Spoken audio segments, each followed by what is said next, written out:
আপনি কি ছাওয়া দেখেছেন? আমার সৌভাগ্য হয়েছে, রিসেন্টলি সিনেমায় গেছিলাম আমি।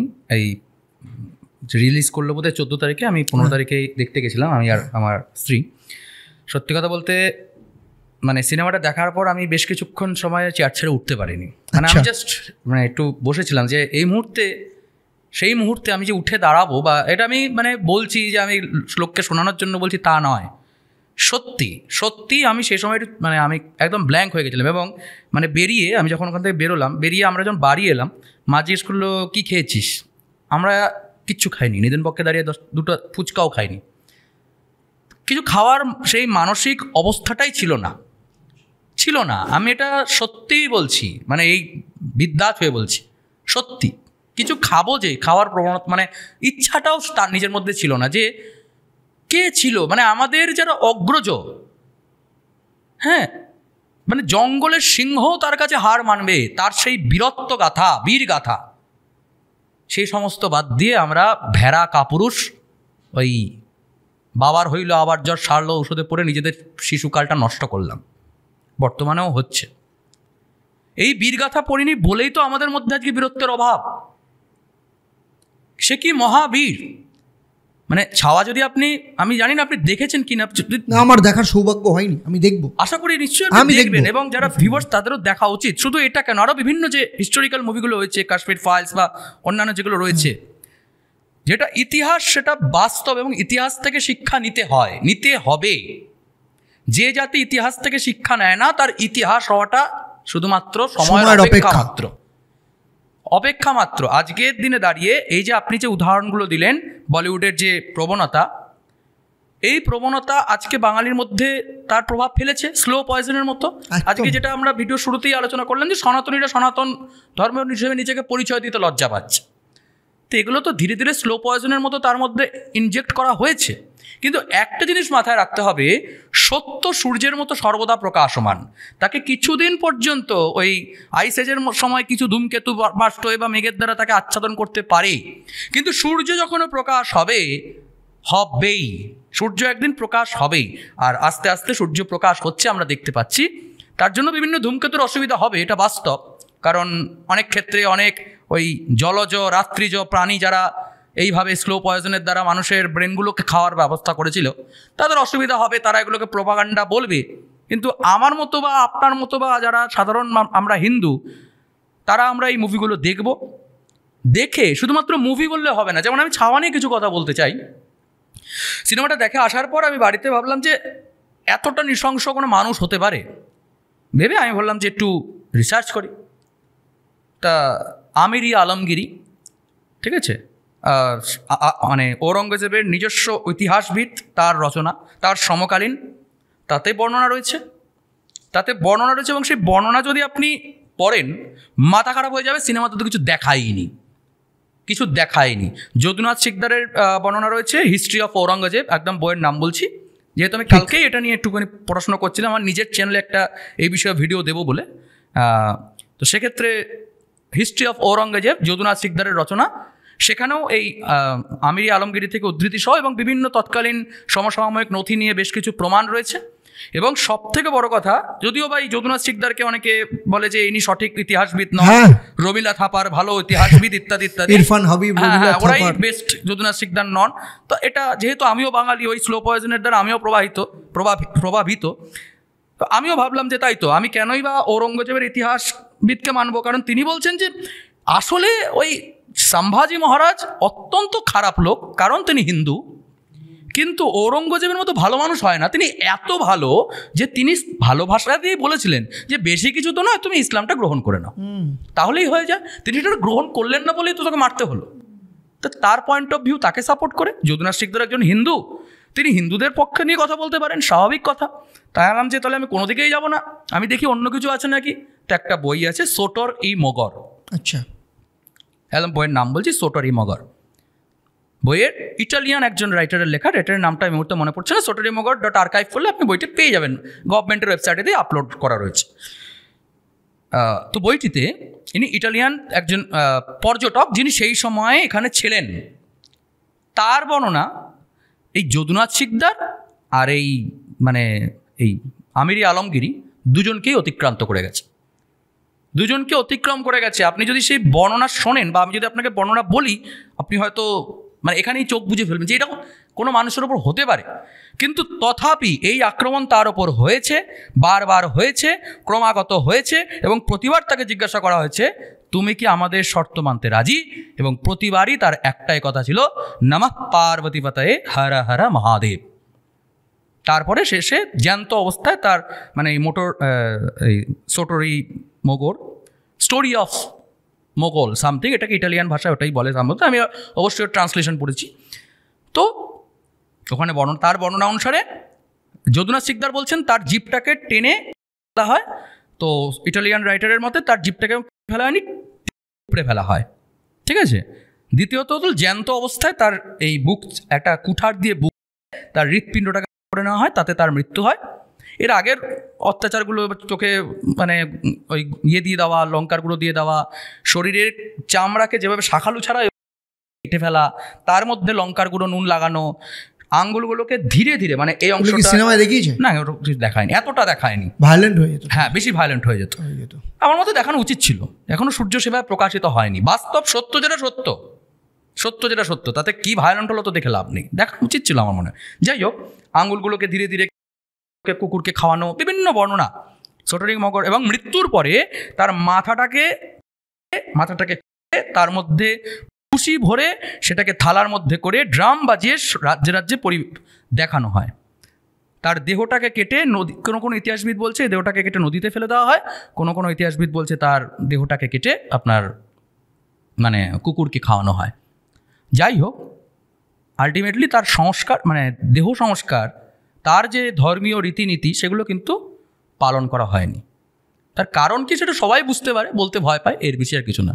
কিন্তু আজকে সময় এসছে, সূর্য প্রকাশিত হচ্ছে, তাই জন্য ভয় পাওয়ার কোনো কারণ বলে আমার মনে হয়। ভাবুন, শম্ভুজি মহারাজ সম্পর্কে যারা ধরুন ক্লাস 10 অবধি যারা ইতিহাস পড়েছে, 1 লাইন কি 2 লাইনের ইতিহাস পড়েছে।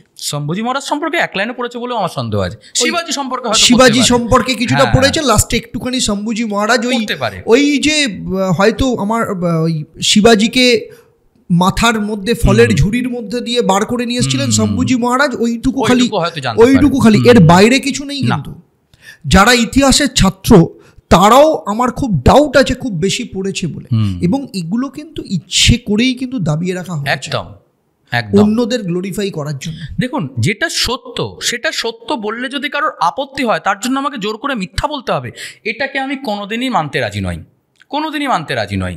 আজ আমি এটাও মনে করি না যে আজকে যদি অনেকে বলেন যে এগুলো প্রকাশিত হলে দাঙ্গা লাগবে, কেন লাগবে, কেন লাগার তো কোনো কারণ নেই। আজকে যদি যেমন আজকের দিনে অনেকে বলে ব্রাহ্মণের পূর্বপুরুষেরা শূদ্রদের উপর অত্যাচার করেছিল, এর দ্বারা কি দাঙ্গা লেগে যাচ্ছে, ব্রাহ্মণ কি শূদ্রের উপর অ্যাটাক করছে? হ্যাঁ, কিছু ইতিহাসের নথি রয়েছে যেখানে পাওয়া যাচ্ছে যে ব্রাহ্মণের শূদ্রদের উপর মানে অত্যাচার করেছিল। তো ব্রাহ্মণ হিসাবে আমিও সেটা মানি, হ্যাঁ, আমার পিতৃপুরুষের মধ্যে হয়তো কেউ করেছিল, হয়তো আমার বংশে করেনি, অন্য বংশে করেছিল, কিংবা হয়তো আমার বংশেও করেছে, তার দ্বারা আমি শিক্ষা নিয়ে আমি নিজেকে উন্নত করছি। আজকের দিনে আমি করবো না, যেটা আমি একটাকে বললাম, করবো না।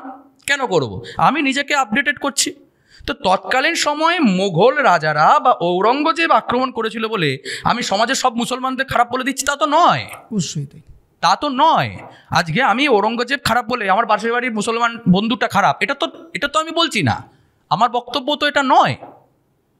তাই আমার মুসলমান বন্ধুটিরও কোনো আপত্তি হওয়া উচিত নয়, আমারও কোনো আপত্তি হওয়া উচিত নয়। যেটা সত্য সেটা সত্য, সূর্যচন্দ্রের মতো সত্য।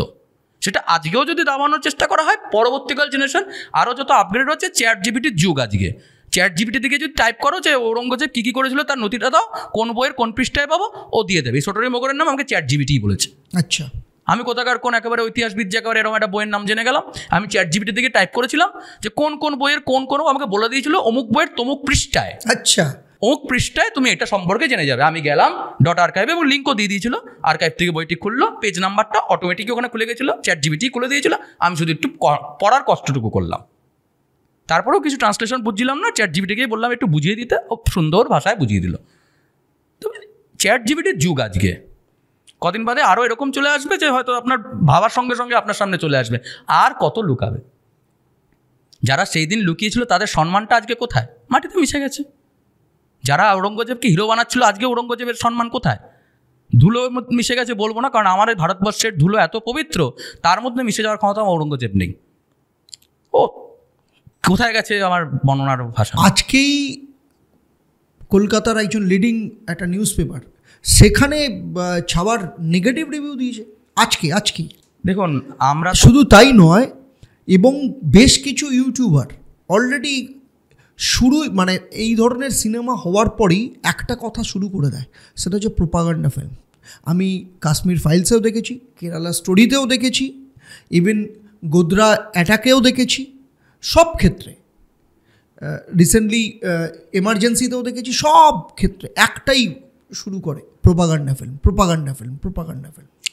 আমার মনে হয় এখন থেকে যারা সিনেমা করবে তাদের ওই চ্যাট জিপিটির মতো লিঙ্কসগুলোকে প্রোভাইড করে দেওয়া উচিত।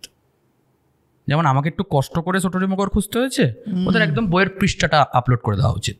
ঠিক, এটা গুড সাজেশন। এবং আপনি এটা বললেন খুব ভালো হলো। আমি আমার চ্যানেলে এই ছাওয়া নিয়ে একটা ভিডিও করবো ভাবছিলাম, আমি লিঙ্কগুলো সব ডেসক্রিপশনে দিয়ে দেবো, সব লিঙ্কস, ওই ছোট রিমোকরের পৃষ্ঠা নম্বরও দেবো। আমিও দেখবো, দেখে আমিও ভাবছি, আমি আপনার কথা ইন্সপায়ার্ড হলাম। চ্যাট জিপিটিতে আপনি সার্চ করবেন আমার ভিডিও শুনে প্রোগ্রামটা কে বললো, কি বললো, আমি বললো, হরিদাস পাল বললো, ভেবে লাভ। ঠিক ভাই যাও না চ্যাট জিপিটি, এটুকু তো জানো তুমি। চ্যাট জিপিটি থেকে বলো না যে আমাকে পৃষ্ঠাটা দাও, বইটা দাও, ঔরঙ্গজেবের সেই কোনো মন্দির ধ্বংস করেছিল কিনা, কে কোন ইতিহাস বলেছিল, অত জানার দরকার নেই। ঔরঙ্গজেবের নিজস্ব গভর্নমেন্টের নথিটা আমাকে দাও, ও তোমার সামনে ঔরঙ্গজেবের ছবির পৃষ্ঠাটা দিয়ে দেবে। ওটা ঔরঙ্গজেবের গভর্নমেন্টের দ্বারা সিলমোহর করা নথি, যে বিশ্বনাথ মন্দিরকে ধ্বংস করতে হবে, জিজিয়া কর লাগু করতে হবে, আমাদের সেনাবাহিনীতে যে সমস্ত হিন্দুরা রয়েছে তাদেরকে বাইরে বার করে দিতে হবে। আপনি ভেবে অবাক হবেন, ইতিহাসের ছাত্র যখন ইতিহাস পড়ানো হয় গ্র্যাজুয়েশনে বা মাস্টার ডিগ্রিতে, ঔরঙ্গজেবকে, বিশেষ করে গ্র্যাজুয়েশনে ঔরঙ্গজেবকে আলাদা করে গ্লোরিফাই করা হয়। আমি নিজেও 11-12 বলছে ঔরঙ্গজেব শুধু হিন্দু মন্দির ধ্বংস করেছেন, এটা ভুল কথা। প্রচুর উনি হিন্দু মন্দিরের জন্য উনি জমিদান করেছেন, আসামে প্রচুর জমিদান করেছেন, প্রচুর ব্রাহ্মণ পুরোহিতদের খাইয়েছেন, প্রচুর লোককে এই দিয়েছেন ওই দিয়েছেন। ঔরঙ্গজেবের মতো লোক হয় না। হতে পারে ঔরঙ্গজেব এরকম মহান মানুষ ছিলেন হয়তো, সে বিষয়ে কোনো সন্দেহ নেই, কিন্তু এটা সত্যযুগের ক্ষেত্রে হতে পারে। কলিযুগের ঔরঙ্গজেব সম্পর্কে আমি কালকে যেটুকু দেখলাম, তার বক্তব্য ছিল যে বেনারসে, মানে আমি ওই আমার ভিডিওতে এগুলো দেবো, সব লিঙ্কস দেবো, বেনারসে তাকে বেনারস থেকে তার একজন মানে সেই সেখানকার লিখছে যে এখানে যে সমস্ত মানে ওই তার ফলোয়ার্স নয় যারা মানে অন্য ধর্মের, তারা ওখানে ওই ফুলস বুক, বোকা তাদের যে নিজস্ব বই অর্থাৎ বেদ উপনিষদ এগুলো তারা এখানে পড়াশুনো করে, প্রচুর ছাত্ররা আসে এখানে, তারা পড়াশুনো করে। ঔরঙ্গজেবের বক্তব্য হলো অতি সত্বর, আর্জেন্সি এই শব্দটা ইউজ করেছেন, অতি সত্বর যেন ওই সমস্ত শিক্ষা প্রতিষ্ঠানগুলোকে ধ্বংস করে দেওয়া হয়।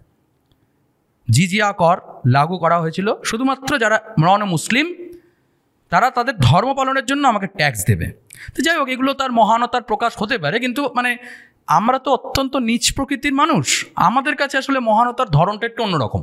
তো যারা উচ্চ, মানে ধরুন প্রচুর বুদ্ধির ওপর বসবাস করে যারা জীবিত থাকেন, আমরা তো অবুদ্ধির মানুষ, মূর্খ মানুষ। তা এইরকম যারা বুদ্ধিমান, তাদের বুদ্ধিটা নিশ্চয়ই সেরকম জায়গায় আছে যে এগুলোকে তাদের মহানতা বলে হয়তো মনে হয়, কিংবা হয়তো তারা একটুখানি কষ্ট করে এই গ্রন্থগুলো বা এই নথিগুলোকে পড়ার সময় করে উঠতে পারেন না হয়তো।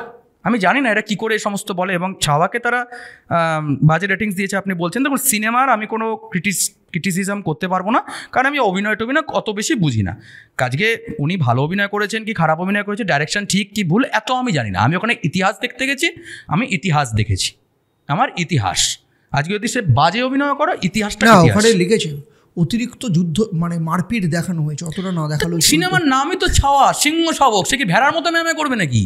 হ্যাঁ, ছাগলের মতো ম্যামে করবে, তো মারপিটও তো দেখাবে। সিনেমার নামটাই তো বলে দিচ্ছে ছাওয়া, সিংহ শাবক। ছাওয়া শব্দের অর্থ তো সিংহ শাবক, যদি আমি ভুল না হই। আমি যদিও বা মারাঠা জানি না, মানে যেটুকু আমি সিনেমা দেখে বুঝলাম বা বিভিন্ন সোশ্যাল সিয়েতে দেখলাম, তো সিনেমার নামই তো সিংহ শাবক। তো সেই সিংহ গর্জন করবে না তো কি ছাগলের মতো ম্যামে করবে নাকি? জানি না, এগুলো কারা লেখে আমি জানি না, তারা অত্যন্ত পণ্ডিত ব্যক্তি, আমরা মূর্খই ভালো।